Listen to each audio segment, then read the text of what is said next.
नमस्कार दोस्तों, सर्वे भवन्तु सुखिनः के एक नए एपिसोड में मैं आपका हार्दिक स्वागत करता हूं।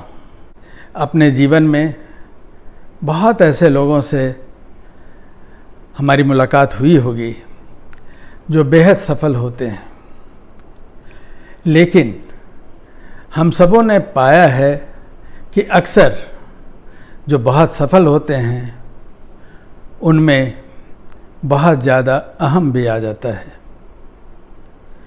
लोग सफलता के बावजूद नम्र रहें, विनम्र रहें, ऐसा कम ही देखने को मिलता है।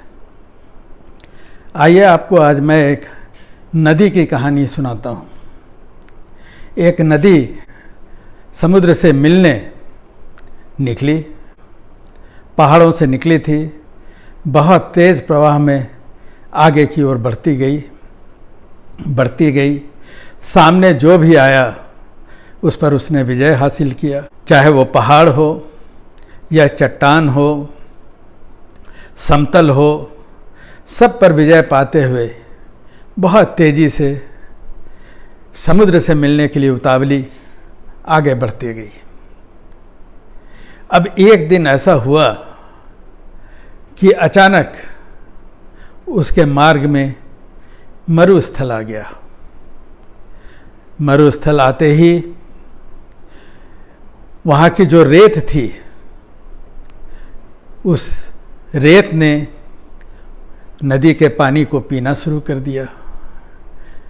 नदी का पानी खत्म होने लगा, नदी घबरा गई, नदी वहीं रुक गई और उसे लगा कि मुझे कैसे कोई रोक सकता है। मैंने इतने विजय हासिल किए, आखिर ये कौन है जिसने मुझे रोक लिया। मरुस्थल ने कहा कि यह तो बहुत साधारण रेत है, लेकिन इसमें वो शक्ति है कि वो तुम्हारा सारा पानी पी ले, तुम आगे न जा सको। पहले तो नदी ने अपने अहम में उसे ढेर सारी बातें की, उसको डराया धमकाया। तब मरुस्थल ने कहा कि मेरे पास पहले भी बहुत नदियां आई हैं, सबों ने विनम्र होकर मुझसे रास्ता मांगा है और मैंने रास्ता दिया है, लेकिन तुम में वैसा कोई गुण मैं नहीं देख रहा हूँ। नतीजा यह हुआ कि नदी को हार माननी पड़ी। नदी विनम्र हुई और नदी ने उससे पूछा कि अब मैं आगे कैसे जा सकती हूँ। उसने कहा कि बस एक ही उपाय है, तुम हवा की सवारी करो।